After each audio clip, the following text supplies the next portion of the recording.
يا طالب العلم قم لا تنام، إن الزمان انقضى وانصرم. يا طالب العلم قم لا تنام، فإن الزمان انقضى وانصرم. الحمد لله رب العالمين، والعاقبة للمتقين ولا عدوان إلا على الظالمين، والصلاة والسلام على النبي الأمين وعلى آله وأصحابه والتابعين ومن اهتدى بهداه واتبع سنته إلى يوم الدين. أما بعد، أوصيكم ونفسي بتقوى الله يا عباد الله، فاتقوا الله تعالى حق التقوى. يا الله باروچوي الله ያዘዘንን በመታዘዝ የከለከለንን በመከልከል ሁሌም በሁሉም ጉዳይ ላይ በሁሉም ቦታ ላይ ጌታ አላህን የሚገባውን ፍራቻ እንፍራው። ለአኺራችን ስንቅ እንያዝ። ከስንቆች ሁሉ በላጭ ስንቅም አላህን መፍራት ሕጉን ማክበር እንደሆነ እንወቅ። የአላህ ባሮች ሆይ እነሆ የ1447ኛውን የሻዕባን ወር ሁለተኛ ሳምንት ይዘናል። ሻዕባን ማለት የረመዷን ደጃፍ ነው፣ የረመዷን ዋዜማ ነው። ሻዕባን ላይ የዓመቱ ስራዎች ወደ አላህ እንደሚቀርቡ ነቢዩ ዓለይሂ ሰላቱ ወሰላም ተናግረዋል። ጾም ሻዕባን ላይ ያበዙ የነበረውም ነቢዩ ለዚሁ ዓላማ እንደሆነ ተነግረዋል። በየሳምንቱ ሰኞና ሐሙስ ላይ ስራዎች ወደ አላህ ይቀርባሉ። በየዓመቱ ደግሞ ሻዕባን ላይ ስራዎች ወደ አላህ ይቀርባሉ። ሰኞና ሐሙስን ለምን እንደሚጾሙ ነቢዩ ሲጠየቁ ዓለይሂ ሰላቱ ወሰላም እነዚህ ሁለት ቀኖች ስራ ወደ አላህ የሚቀርቡባቸው ቀኖች ናቸው፣ ጾመኛ ሆኜ ስራዬ ወደ አላህ እንዲቀርብ እፈልጋለሁ እንዳሉት ሁሉ ሻዕባንንም ጾም ያበዙ የነበረው አብዛኛውን የወሩን ቀናት ይጾሙ የነበረው ጾመኛ ሆነው ስራቸው አላህ ዘንድ እንዲታይላቸው ነው። ረመዳን ዝግጅት ያስፈልገዋል። ሻዕባን የረመዳን ቀብልያ ነው። ፈርዶ ሶላት ከፊቱ ሱና ሶላት እንዳለ ሁሉ ከኋላውም ባዕድያ ሱና እንዳለ ሁሉ ረመዳንም ከፊት ሻዕባን ከኋላ ሸዋል ሱና ጾሞች ኢባዳዎች አሉት። ረጀብ ወር ማለት ንፋስ ነው። ሻዕባን ማለት ደመና ነው። ረመዳን ዝናብ ነው ይባል ነበር። ለዚህ የረመዳን የረሕመት የምህረት ዝናብ አስቀድመን ልባችን ልናዘጋጅ ይገባናል። ዓመቱ እንደ ዛፍ ነው። ሻዕባን ዛፉ ቅርንጫፍ ቀንዘል እንደ ማውጣቱ ነው።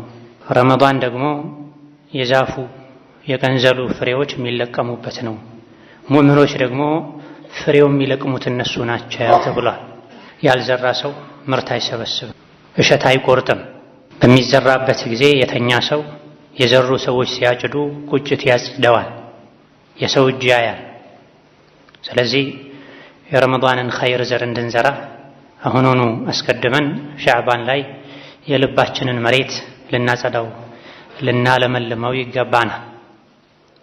ዱንያ ላይ የኸይር አጋጣሚዎችን ጠብቆ ልቡ ላይ ኸይርን የዘራ አካላቱን መልካም ሥራ ያሰራ ነገ አኼራ ላይ የመልካም ሥራ ዋጋውን ያጭዳል፣ ይሸለማል። ጀነት ላይ ጀነት ማለት ለምለም ባዶ መሬት ናት። ጀነትን ጀነት የሚያደርጋት በአትክልት በፍራፍሬ በሚበላ በሚጠጣ ሁሉ ጀነት እንድትሞላ የሚያደርጋት እዚህ ዱንያ ላይ ሆነን እኛ የምንሰራው ስራ ነው። እድሉ ተሰጥቶናል። በየጊዜው ደግሞ የሚያነቃቁ አጋጣሚዎችም ተፈጥረውልናል። በየሳምንቱ ጁሙዓ፣ በየወሩ ረመዳን፣ ሐጅ ላይ ዑምራ ላይ የበለጠ እንድንነሳሳ በማለት አጋጣሚዎች ተፈጥረዋል። ሙእምን ኸይርን አይጠግብም ተብሏል። ከገፍላ ከመዘናጋት ልንወጣ ይገባናል። ጊዜ ሰይፍ ነው፣ ይቆርጠሃል። ቀድመህ አንተ የቆረጥክ አጀልህን ወደ አኼራ እየተጓዝክ በመልካም ተጠቀመው እንጂ ካልሆነ ቁጭ ብሎ አይጠብቅህም ጊዜ ተብሏል። እድሜውን በወንጀል የሥራ መዝገቡን አላህ በሚጠላው ነገር የሞላ ሰው ረመዳን ሳይመጣ በፊት በተውበት መዝገቡን ሊያጸዳ ወደ አላህ ተባረከ ወተዓላ ሊመለስ ይገባዋል። ለረመዳን ልብስ እንደምንገዛው ቤት እንደምናድሰው ከዚያ በፊት አስቀድመን ልባችንን ልናጸዳ ከአላህም ጋር ከሰው ልጆችም ጋር ያለንን ግንኙነት ልናስተካክል ይገባናል። ሻዕባን 15ኛው ሌሊት ላይ አላህ ተባረከ ወተዓላ የሰው ልጆችን በሙሉ ይቅር ይላል። በአላህ የሚያጋሩና ከወንድም ከእህታቸው ጋር የተጣሉ ቂም ያለባቸው ሰዎች ሲቀሩ ተብሏል። ቂም ይዞ ወደ ረመዳን መግባት ጾም መጀመር አግባብ አይደለም። ሰኞና ሐሙስ ነቢዩ አለይሂ ሰላቱ ወሰላም የሚጾሙት ስራ ወደ አላህ ስለሚቀርብ ነው ተብሏል። ሰኞና ሐሙስ ስራ ቀርቦ የሰሪዎች ስራ አላህ ዘንድ ቀርቦ ታይቶ ያልፋል የተጣላ ሰው ሲቀር ተብሏል። ረመዳንም ላይ ይሄው መሆኑን ሻዕባንም ላይ ይሄው መሆኑን ሰዎች መጾም፣ መስገድ፣ ሰደቃ መስጠት፣ ሐጅ ማድረግ ይቀላቸዋል። ነገር ግን ስሜታቸውን አሸንፈው የበደላቸውን ሰው ይቅር ማለት የተቆራረጠን ሰው ፈልጎ መቀጠል ትልልቅ ሰዎች እንጂ ማይችሉት እሱን ከማናገር መለከል መውት ቢያናግረኝ ይሻላል የሚሉ ሰዎች አሉ። ለስሙ ይሰግዳሉ፣ ይጾማሉ። ረመዳን ሲመጣ ጀለቢያ፣ ኮፍያ፣ ጥምጣም ይጠቀማሉ። ነገር ግን ውስጣቸው በወንድም በእህታቸው ጥላቻ ተሞልቶ ጾምን ይቀበሉታልና ይህ መሆን የለበትም። ጾም ሲመጣ ቤት ልብስ ከማደስ ከመቀየር በፊት ልብን ማደስ ይገባል። በስራ ፈትነት እድሜውን ያሳለፈ ሰውም የቀረውን ህይወቱን በኸይር ሊያሳልፍ ይገባል። አጀል ስውር ነው። የማናችንም አጀል መቼ እንደሚጠናቀቅ የዱንያ ቆይታ አብቅቷል ዳይ ወደ አኺራ መቼ እንደምንባል ስለማናውቅ ሁሌም በኸይር ስራ ልንጠመድ ይገባናል። የረመዳን የኸይር ስራ እሽቅድድም ሜዳ ላይ ከመግባታችን በፊትም በተቀሩ በሻዕባን ቀናቶች ኸይርን ልንለማመድ ይገባናል። ጾሙን፣ ሰደቃውን፣ ቁርአኑን፣ እስትግፋሩን፣ ዚክሩን፣ ዝምድና መጠየቁን፣ መቀጠሉን ልናበዛ ልንለማመድ ይገባናል። ዓመቱን ሙሉ ከአላህ የራቀ ሰው ረመዳን ላይ ኸይር ስራ ልስራ ቢል ሰውነቱ ይተሳሰራል፣ አይታዘዘውም። ዓመቱን ሙሉ ወንጀል ሲሰራ የከረመ ሰውም ሻዕባንንም ረመዳንንም የወንጀል ወር ሊያደርገው አይገባም። ያ ዘ ለዚ ማ ከፋሁ ዘንቡ ፊ ረጀቢን ሐታ ዓሳ ረበሁ ፊ ሸህሪ ሸዕባኒ ለቀድ አضለከ ሸህሩ ሰውሚ ባዕደሁማ ፈላ ቱሰይሩሁ አይضን ሸህረ ዒስያኒ። ዓመት ሙሉ ወንጀል ያልበቃ ሆይ ረጀብንም በወንጀል ያሳለፍክ ሆይ ሻዕባንም ላይ ወንጀል ስትሰራ የቆየህ እነሆ ከፊት ለፊትህ አይደለም ከወንጀል ከሐላሉ ምግብና መጠጥ መታቀብ ግዴታ የሚሆንበት ወር እየመጣ ነውና እንደ ልማድህ ረመዳንንም የወንጀል ወር አታድርገው። ምን ላድርግ ታዲያ ካልክ ወትሉል ኪታበ ወሰቢሕ ፊህ ሙጅተሂዳ ፈኢነሁ ሸህሩ ተስቢሕን ወኢሕሳን። ረመዳንን የቁርአን ወር አድርገው፣ የዚክር ወር አድርገው፣ የዱዓ ወር አድርገው፣ የሰደቃ ወር አድርገው። ይሄም እንዲገራለህ አሁን ዛሬ ተለማመድ። ለራስህ ተጨነቅ። ያበላህ ያጠጣህ የምታደልበው ሰውነት አላህን ካልፈራህ ኸይር ካልሰራህበት ነገ የጀሃነም ማገዶ መሆኑ አይቀርም። ያ አዩሃ አለዚነ አመኑ ቁ አንፉሰኩም ወአህሊኩም ናራ ወቁዱሃ ናሱ ወልሒጃራ ዐለይሃ መላኢከቱን ጊላዙን ሽዳዱን ላ ያዕሱነ አላህ ማ አመረሁም ወየፍዐሉነ ማ ዩእመሩን ተብሏል። እናንተ አማኞች ሆይ ሙስሊሞች ሙእሚኖች ሆይ ብሎ አላህ ጠርቶ ምንድን ነው ያለው? ራሳችሁንም ልጆቻችሁንም ቤተሰባችሁንም ከእሳት ጠብቁ አድኑ አለ። አማኝም ሆኖ ተኮኖ ወደ እሳት መሄድ ሊኖር ይችላል ማለት ነው። ምን አይነት እሳት? ማገዷ ሰውና ድንጋይ የሆነ አለ። እኔ የጀሃነም ማገዶ እንዳልሆን ምን ማድረግ አለብኝ? ፈሕሚል ዐላ ጀሰዲን ተርጁን ነጃተ ለሁ ወሰውፈ ቱድረሙ አጅሳዱን ቢኒራን። እንዲድን የምትፈልገውን የሰውነት አካልህን ዛሬ ኸይር ስራ አሰራው፣ በኸይር አልፋው፣ አድክመው። በኸይር ያልደከመ አላህን ያልታዘዘ በወንጀል የታጨቀ የተሞላ ሰውነት ነገ የጀሃነም ማገዶ ይሆናል። ነገ ከነገ ወዲያ ቀጣይ ወር ቀጣይ ዓመት ላይ እስተካከላለሁ አትበል። ከም ኩንተ ተዕሪፉ ሚመን ሷመ ፊ ሰለፊን ሚን በይኒ አህሊን ወኢኽዋኒን ወጂራኒ አፍናሁሙል መውቱ ወስተብቃከ ባዕደሁሙ ፈማ አቅረበል ቃሲ ሚነ ዳኒ። ነገ አስተካክላለሁ ቀጣይ ዓመት ላይ እስተካከላለሁ አትበል። መተው የምትፈልገው ከአላህ የሚያጣላህን ባህሪ ስራ ዛሬውኑ አቁም። ምክንያቱም ባለፉት ዓመታት ስንትና ስንት ሰዎች ነበሩ ከኛ ጋር የጾሙ ዘንድሮ የሉም። ሞተው ተቀብረዋል። ቀብራቸው ላይ ሳር በቅሏል። ቤተሰቡ እንኳን ለዚያራ ቢሄድ ቀብራቸውን ላያውቀው ይችላል። ቀጣይ ዓመት ላይ ያስተካከላለሁ ሲሉ የነበሩ ናቸው። ረመዳን ነገ ነው ሲባል የሚሞቱ አሉ። ጀምረው የሚሞቱ አሉ። የዒድ ቀን የሚሞቱ አሉ። እነሱ ዱንያን ትተው እንደሄዱት ያለ ቀጠሮ ያንተም የኔም መሄድ አይቀርም። ሞት እነሱን ወስዶ እኛን ለጊዜው አስቀርቶናል። እነሱ በገቡበት የሞት በር መግባታችን አይቀርም። ጾምኩኝ ብሎ ደግሞ ለዒድ ልብስ እያዘጋጀ የዒድ ልብሱ ከፈን የሚሆንለት ብዙ ሰው አለ። የዒድ ድግሱ የለቀስተኛ ምግብ የሚሆንበት ብዙ ሰው አለ። እቺ ዱንያ ጊዜያዊ መቆያ ናት። ተራ በተራ ከዱንያ እንወጣለን። ሀብታሙም፣ ድሃውም፣ መሪውም፣ ተመሪውም፣ ሕፃኑም፣ አዋቂውም በየተራው ከዱንያ አንድ ባንድ ይወጣል። ታዲያ ትተናት የምንሄደዋን ዱንያን ያሳመረን ዓመቱን ሙሉ ቀኑን 24 ሰዓት ሙሉ ለዱንያ የተጨነቀን አኺራችን ቸላ ልንል አይገባንም። ዱንያ ምንም ያክል ብናሳምራት ትፈርሳለች።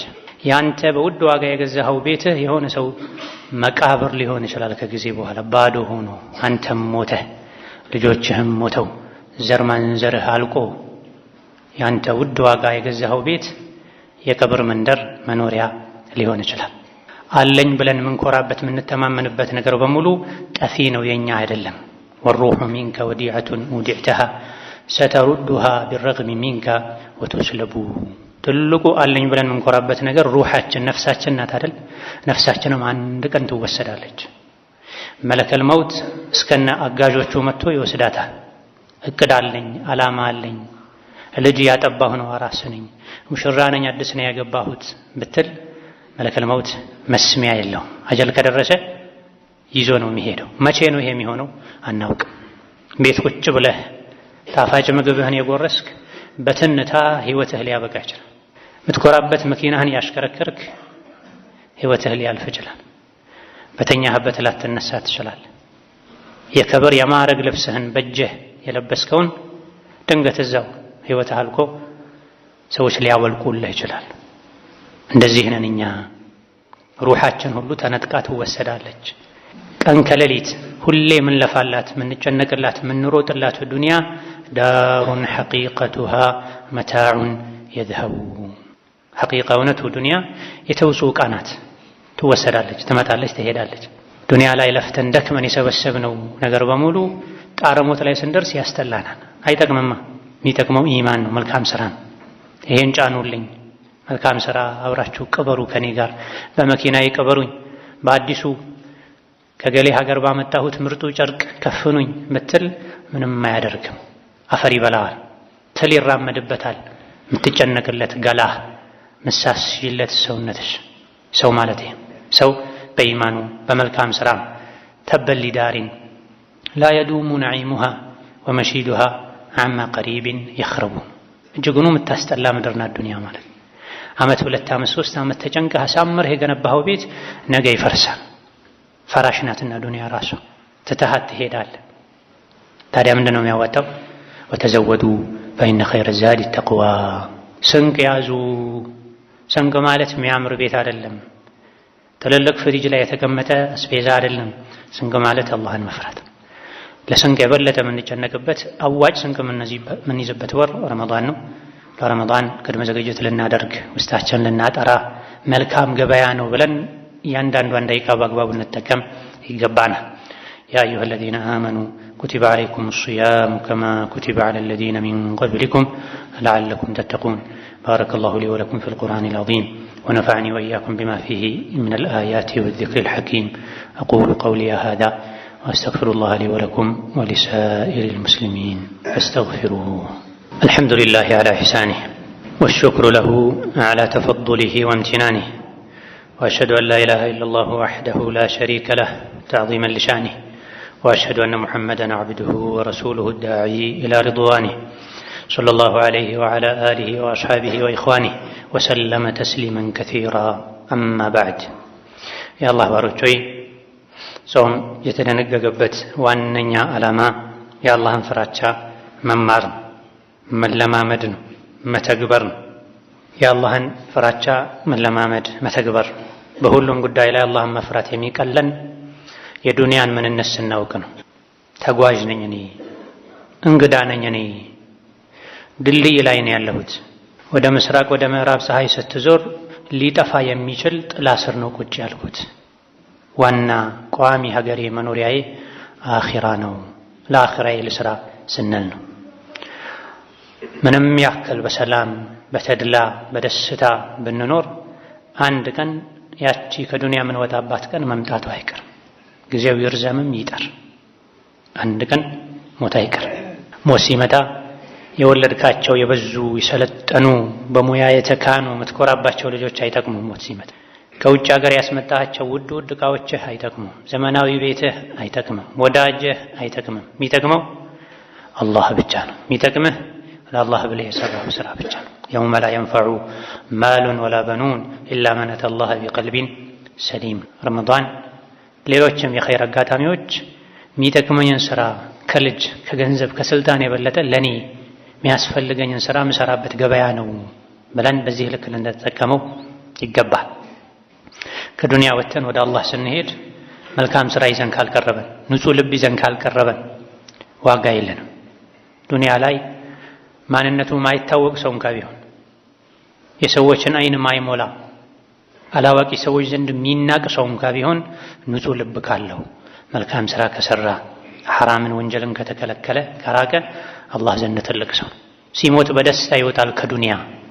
ዱንያ ላይ ምንም ያክል ቢመቸው ቢደላው ሁሉ ነገር ቢሟላለት አላህን ካልፈራ ጥሩ ስራ ካልሰራ ለአኺራ የሚሆን አስቀድሞ የሸኘው ሀብት ከሌለው ሲሞት ይጨንቃል፣ አኺራ ላይ ይዋረዳል። ያ ዒባደላህ ስራ መስራቱ ብቻም በቂ አይደለም። የሰሩትን ስራ መጠበቅ ያስፈልጋል። ሻዕባን ላይ ብዙ የሚጾሙ ሰዎች አሉ። ረመዳን ላይ የሚጾሙም ሰደቃ የሚሰጡም ሰዎች አሉ። ነገር ግን በዛው ልክ የሰሩትን መልካም ስራ በምላሳቸው በመጥፎ ስራቸው የሚያበላሹ ሰዎች አሉ። ሻዕባን ላይ ስራ ወደ አላህ ይቀርባል፣ ጾመኛ ሆኜ ስራዬ እንዲቀርብ እፈልጋለሁ ያሉት ነቢዩ ዓለይሂ ሰላቱ ወሰላም ሻዕባን ላይ ስራ አላህ ዘንድ የሚቀርበው ከረመዳን በፊት ውስጥን ማጽዳት አስፈላጊ መሆኑን ለመጠቆምም ጭምር ነው። ሰኞና ሐሙስ ስራ ወደ አላህ ይቀርባል። የተጣላ ሰው ስራው ይመለሳል፣ አቆዩት ይባላል ከተባለ ቂም ይዞ ተጣልቶ ተቆራርቶ ጀርባ ተሰጣቶ ረመዳንን መጾም ጥቅም የለውም ማለት ነው። ነገ ልሞት እችላለሁ የሚል ሰውም ቂም ይዞ ውሎ አያድርም። ምን ይጠቅማል? ሰዎች እኛን ገፍተውን በድለውን ከሆነ እኛ ስንት ጥፋት አጥፍተናል ከአላህ ጋር ባለን ግንኙነት። ስንትና ስንት ጥፋት ከማጥፋታችን ጋር አላህ ያበላናል፣ ያጠጣናል ይቅር ስለሚለን ነው። ሰውን ይቅር ባለን ቁጥር አላህ ይቅር ይለናል። ከሰው ጋር ባለን ግንኙነት አጥባቂዎች በሆነን ቁጥር አላህም ያጠብቅብናል። አላ ቱሒቡና አን የግፊረ አላሁ ለኩም፣ አላህ ይቅር እንዲላችሁ አትፈልጉም እንዴ? ይቅር በሉ ተብሏል። አኺራ ላይ ምንም ስራ የለኝም ብትል በጣም አብዝቶ የበደለኝን ሰው ይቅር ብያለሁ ጌታዬ፣ እቺ ስራ አንተ ዘንድ ትመዝገብልኝ ማለት አንድ ወደ አላህ መቃረቢያ መልካም ስራ ነው። ሻዕባን ላይ ለረመዳን ልምምድ ለማድረግ ጾም ልናበዛ፣ ቁርአን መቅራት ልናበዛ፣ መስጂድ ላይ መቆየትን ልናበዛ፣ ሶደቃን ልናበዛ ይገባናል። ወደ ዋናው የገበያ የመልካም ስራ ወር ውስጥ ከመግባታችን በፊት መለማመድ አለብን፣ መዘጋጀት አለብን። ፈርድ ሶላት ከፊት ቀብልያ ተሰግዶ ዱዓ ተደርጎ ሲሰገድና የሮጡ ከውጪ ተገብቶ ወዲያው ሲሰገድ አንድ አይደለም። ሱና ሰግዶ ዱዓ አድርጎ ወደ ፈርድ የገባ ሰው የተረጋጋ ሶላት መስገድ እንደሚችለው ሁሉ ሻዕባንን ከፊት ጾሞ ቁርአን ቀርቶ ተዘጋጅቶ ውስጡን አጽድቶ ያሳለፈ ሰው ረመዳን ሲመጣ የኸይር አጋጣሚውን በአግባቡ መጠቀም ይችላል። ሻዕባን ላይ ከሚወደዱ ስራዎች አንዱ ጾም ነው። ሻዕባንን 1-3 ቀኖች ሲቀሩ ሁሉንም መጾም ይቻላል። ወር ሙሉ የሚጾመው ረመዳን ብቻ ስለሆነ ሙሉውን ሻዕባን ላለመጾም 1-3 ቀን ካፈጠሩ በቂ ነው። የቻለ ሰው ሙሉውን ቢጾም ችግር የለውም። የተወሰኑ ቀኖችን አስቀርቶ ያልቻለ ሰው 1 ቀን የጾም 1 ቀን ቢበላ፣ 2 ቀን የጾም 1 ቀን ቢበላ፣ 1 ቀን የበላ 2 ቀን ቢጾም ይቻላል። ሻዕባን ላይ ጾም ማብዛት ተወዳጅ ነው። ነገር ግን ረመዳን ነገ ነው ወይስ ከነገ ወዲያ የሚባልበት የጥርጣሬ ቀን ላይ ጾም ሊሆን ይችላል ብሎ ለጥርጣሬ መጾም ይከለከላል። ቀዷ ያለበት ሰው ሰኞና ሐሙስን ያስለመደ ሰው ቢጾም ችግር የለውም። የሻዕባን 15ኛውን ሌሊት ለየት ባለ መልኩ በዒባዳ ማሳለፍ ቢድዓ ነው። ሻዕባን 15 ስለሆነ ብቻ ብሎ ጠብቆ መጾም፣ ሻዕባን 15ኛው ሌሊት ስለሆነ ብሎ ሌሊቱን በጋራም ይሁን በተናጠል ለየት ያለ ዒባዳ፣ ዚክር፣ ዱዓ ያደረጉ ማሳለፍ ቢድዓ ነው። ከነቢይም ይሁን ከሰሓቦች አልተገኘም። አዎ አንድ ሐዲስ አለ። ሻዕባን 15 አላህ ተባረከ ወተዓላ የሰው ልጆችን በሙሉ ይምራል ሽርክ በአላህ ያጋራ ሰውና የተጣላ ሰው ሲቀር የሚል ሐዲስ አለ። ይሄ ሐዲስ ሶሒህ ነው አይደለም ኺላፍ አለበት። ሶሒህ ነው እንኳ በሚለው ከሄድን ይህ ቀን የምህረት ቀን መሆኑ ብቻ ነው በሐዲሱ የተነገረው እንጂ ይሄን ምህረት ታገኙ ዘንድ ሻዕባን ቀኑን ጾሙት 15ኛውን ለየት አድርጋችሁ ሌላውን ሳትጾሙ ቆይታችሁ 15ን ብቻ ጾሙ የሚል መልእክት የለውም። የሻዕባን 15ኛውን ሌሊትም በዒባዳ አሳልፉ የሚል መልእክት የለውም። በዚህ ዙሪያ የሚነገሩ ሐዲሶች በሙሉ የሻዕባን 15ኛውን ሌሊት በዒባዳ ማሳለፍን በተመለከተ የሚነገሩ ሐዲሶች በሙሉ ውሸት ናቸው፣ ደካማ ናቸው። ከጊዜ በኋላ አንዳንድ ታቢዒዎች የሻዕባን 15ኛው ሌሊት ልዩ ትሩፋት እንዳለው ይናገሩ እንደነበረ ኢብኑ ረጀብ ገልጸዋል። ነገር ግን እነሱም ቢሆን ከነቢዩ ዓለይሂ ሰላቱ ወሰላም ማስረጃ አግኝተው ሳይሆን ከእስራኤልያት በሙሳ በዒሳ ዘመን ከነበሩ ሰዎች የሚነገርን አፈታሪክ እንደዚህ ይዘው ነው። ከዛ በኋላ እነ ኢማሙ ማሊክ ሌሎችም የመካ የመዲና ታቢዒዎችም ጭምር አውግዘዋል። ኢማሙ ማሊክ ይሄ ቢድዓ ነው ብለዋል። ሻዕባን 15ን ለየት አድርጎ በዒባዳ ማሳለፍ ቢድዓ ነው ብለዋል። ቢድዓ ጋር ሳንሄድ የተለያዩ ኸይር ስራዎች አሉ። የተፈቀደ ሱና አለ። ሻዕባን አብዛኛውን መጾም፣ ለተቸገሩ ሰዎች ለረመዳን አስቤዛ እንዲያዘጋጁ ቀደም ብሎ ሶደቃ መስጠት፣ ተውበት ማድረግ፣ የተጣሉትን ሰው መታረቅ መቆየቱ ተገቢ ካለመሆን ጋር እስከ ረመዳን ብዙ አላህ የሚወዳቸው ሐላል የተፈቀዱ ሱና ስራዎች አሉ። በዛ ልንዘጋጅ ይገባናል። ثم صلوا وسلموا على البشير النذير والسراج المنير فقد أمركم بذلك ربكم قائلا إن الله وملائكته يصلون على النبي يا أيها الذين آمنوا صلوا عليه وسلموا تسليما اللهم صل وسلم وبارك على عبدك ورسولك نبينا محمد وعلى آله وأصحابه وأتباعه وسلم تسليما كثيرا اللهم أعز الإسلام والمسلمين وأذل الشرك والمشركين ودمر أعداءك أعداء الدين اللهم اجعل هذا البلد آمنا مطمئنا سخاء رخاء وسائر بلاد المسلمين اللهم آمنا في دورنا وأوطاننا ولا تسلط علينا بذنوبنا من لا يخافك فينا ولا يرحمنا اللهم بلغنا رمضان اللهم بلغنا رمضان وأعنا فيه على الصيام والقيام اللهم بلغنا رمضان وأعنا فيه على الصيام والقيام ربنا آتنا في الدنيا حسنة وفي الآخرة حسنة وقنا عذاب النار آمين والحمد لله رب العالمين.